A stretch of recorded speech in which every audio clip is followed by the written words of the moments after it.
लेकिन पहले आलोक शर्मा। आलोक जी, यहीं से शुरू करिए। प्रोफेसर संगीत रागी कह रहे हैं धर्मेंद्र प्रधान जब शपथ लेने जा रहे थे तब उस समय नीट नीट शेम शेम ये नारे लगाकर आपने पहले से ही बता दिया कि आप संसद चलवाने के मूड में नहीं है। आलोक जी बोलिए। देखिए, बहुत गलत किया जिसने भी नीट नीट शेम शेम के नारे लगाए। बड़े बड़े गुलाब के फूल की माला लेके जानी चाहिए थी पूरे विपक्ष को, और वो धर्मेंद्र प्रधान जी को मालाओं से लाद देना चाहिए था। ये बिल्कुल ठीक कह रहे हैं संगीत रागी जी, विपक्ष जो है बड़ा गलत काम कर रहा है, वो शेम शेम कर रहा है। ये तो बीजेपी का रूटीन का काम है, पेपर लीक वीक करवाना, आरएसएस के जुड़े हुए लोगों को घुसाना तमाम संस्थाओं में, एक जगह पकड़े जाएं तो दूसरी जगह भेज देना। तो विपक्ष की गलती थी, बड़ी बड़ी मालाएं लेकर जानी थी और धर्मेंद्र प्रधान को लाद देना चाहिए था मालाओं से। शर्म नहीं आती ऐसी बात करते हुए भी? पता नहीं कौन कौन सवाल पूछ रहा है भाई। मुझे लगता है कि विनम्रता और शालीनता से ही शुरू कर लेते हैं। 10 साल तक देश ने विनम्रता और शालीनता ही देखी है। जब देश के प्रधानमंत्री ने क्या क्या शब्दावली का इस्तेमाल अपने संसद के अंदर खड़े होकर किया है, शूरपंखा जैसे शब्दों का इस्तेमाल हुआ है, एक अकेला सब पर भारी। ये तो इससे बड़ी विनम्रता किसी देश के प्रधानमंत्री की देखी आज तक आपने? शालीनता देखी आपने आज तक? 150 सांसदों को सस्पेंड करके आईपीसी के बिल पास करा लिए। इससे ज्यादा सत्ता पक्ष और विपक्ष का कोऑर्डिनेशन देखा आपने? जब विपक्ष में थे तो 2.5 महीने तक संसद को नहीं चलने देते थे, सत्ता में आए तो 2G में सबको क्लीन चिट दे दी। पूरा चुनाव हिंदू मुसलमान पर लड़ा। कोई भैंस खोल ले जाएगा, मंगलसूत्र खोल ले जाएगा, मुजरा करेगा विपक्ष।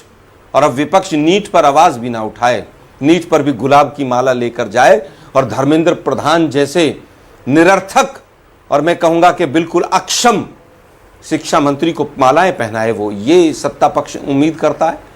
पूरे संविधान की 10 साल तक धज्जियां उड़ा दी। इस बार ये बात जरूर है कि हथियाई हुई सरकार मोदी जी चला रहे हैं। तमाम संवैधानिक संस्थाओं से हथियाकर सरकार बनाई है। ये बनारस में भी हार रहे थे, उसके बाद सरकार बनाई है। ईडी सीबीआई तमाम दुरुपयोग किए गए 10 साल तक।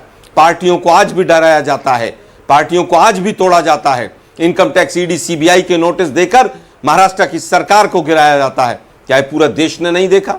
फिर आप विनम्रता और शालीनता की बात आलोक जी, थोड़ी सी भी लज्जा नहीं आती? आलोक जी, ये जो संविधान की कॉपी लेकर गए विपक्षी नेता, क्या संदेश देने की कोशिश है? क्या मकसद है इसका?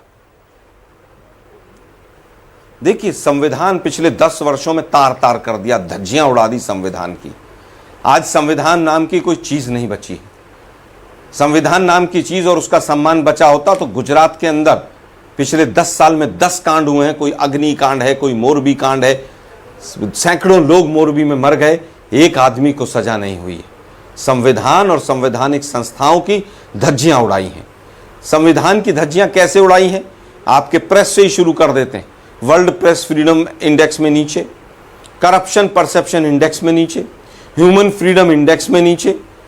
58% वर्ल्ड के इंटरनेट जो हैं शट डाउन हिंदुस्तान में हुए हैं।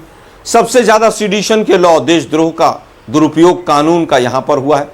संसद में सेलेक्ट कमेटी में मामले जाने बंद हो गए हैं। संसदीय पार्लियामेंट्री कमेटियों की मीटिंगें बंद हो गई हैं। संसद में 3 कृषि काले कानून आए, इतने बड़े, किसी ने चर्चा नहीं की। तानाशाह का संदेश आया। नोटबंदी, रात को एक अहंकारी राजा ने आकर कहा कि मैं नोटबंदी कर रहा हूं। अरे ऐसा तो 500 साल पहले भी राजा महाराजा नहीं करते थे, वो भी 4 लोगों से सजेशन लेते थे। आप देखिए किस तरह से पूरा चुनाव तुहिन सिन्हा जवाब दे रहे हैं आपका, तुहिन सिन्हा जवाब दे रहे हैं।